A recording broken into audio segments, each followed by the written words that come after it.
Tem nada a ver com, ai, Jesus e, ai, morro de paixão. Tá, eu era obrigado pela minha mãe a contar uma história diferente da verdade, porque se eu não contasse essa história diferente, eu apanhava em casa. Só que igreja pra mim era evento. Verdade verdadeira, eu não nasci em berço evangélico. Uau, essa eu não sabia, hein? Não nasci. Eu, na verdade, eu fui concebido de um jeito um pouco diferente, assim, né? Diferente não, hoje em dia já é uma realidade, mas meus pais não foram casados e tal, nunca tiveram meu pai e minha mãe biológica, né? Você vai entender. Sim, sim. Eles nunca tiveram. Eu fui no momento lá e aí teve eu. Só que tipo, minha mãe biológica sempre foi uma pessoa muito complicada. Então eu tinha dificuldade para ver meu pai. Teve no casamento do meu pai com a minha madrasta, que eu chamo de mãe. Meu, é uma loucura. Que é minha mãe, porque ela que me criou, vocês vão entender. Sim, sim. Eu não pude ir. Ele foi me buscar, comprou roupa pra mim, eu não pude ir. Só que depois ela me mandou todo sujo pro casamento dele. Pra você ver o nível da pessoa. Entendeu? E eu fui conhecer a Jesus, fui ter meu primeiro contato com igreja 3 anos de idade. Só que igreja pra mim era evento. Por quê? Porque eu morava junto com a minha mãe, né? A gente morava aqui na Zona Leste de São Paulo mesmo. E aí meu pai ia me buscar de 15 em 15 dias. E desses 15 em 15 dias eu ia pra igreja. Então, tipo assim, eu sabia que eu ia pra igreja me divertir, ia pra um lugar que eu não ia apanhar, que eu não ia sofrer, porque eu sofria, eu apanhava muito na casa da minha mãe, em dardos, vários momentos. Então, pra mim, a igreja era meio que um refúgio mesmo. Tem nada a ver com, ai, Jesus e, ai, morro de paixão por Deus. Não, era só pra mim parar de apanhar mesmo.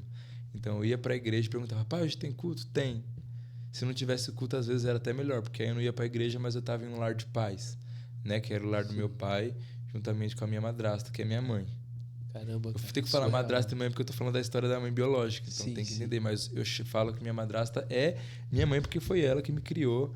Ela, quando aconteceu de eu ir pra casa do meu pai, que meu pai ganhou minha guarda, depois de tudo um processo judicial e tal, ela saiu de um emprego de 7 anos só pra cuidar de mim, mano. Tipo assim, Caramba, sabe a cara. pessoa pedir as contas, perder todos os direitos que tinha, só pra cuidar de um menino que não é filho dela, que não era obrigação dela, mas ela pegou e saiu pra cuidar de mim. Porque Caramba, de tudo cara. que eu passei, é óbvio, fica aquele déficit psicológico. Sim, Você sim. é uma criança totalmente diferente das outras. Entendeu? Pra quem sofria, eu apanhava muito, eu era Aham. muitas das vezes nesse processo de, de judicial, Sim, eu sim. tive que passar com psicólogo, psiquiatra, eu esqueci o nome, tem outra pessoa lá, assistente social.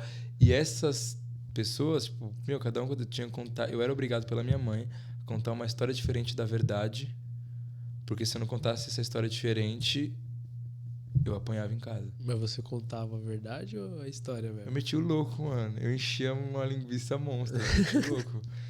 Por quê? Eu não queria apanhar. Não, Porque era tipo sim. assim, eu até hoje eu falo, aqueles caras psicólogo dessa área, pra mim, quando eu era criança, eles eram muito traíras. Muito. Porque, tipo assim, eles sentavam na mesa, falavam pra mim desenhar, e aí falava assim, agora me conta, o que que você passa lá dentro? Eu não vou falar pra sua mãe não vai ficar sabendo do que você falou, e nada vai acontecer. Só me conta pra mim poder te ajudar. E aí, tipo assim, eu contava, ela ia digitando, escrevendo o que eu tava Aham. falando, e depois dava o papel de tudo que eu falei na mão da minha mãe.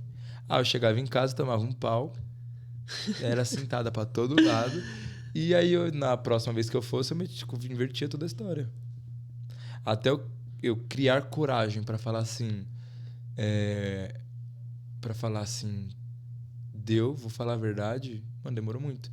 Tanto que em muitos momentos da minha vida eu tive muitos problemas com a mentira, porque ela acabou sendo parte da vida, né?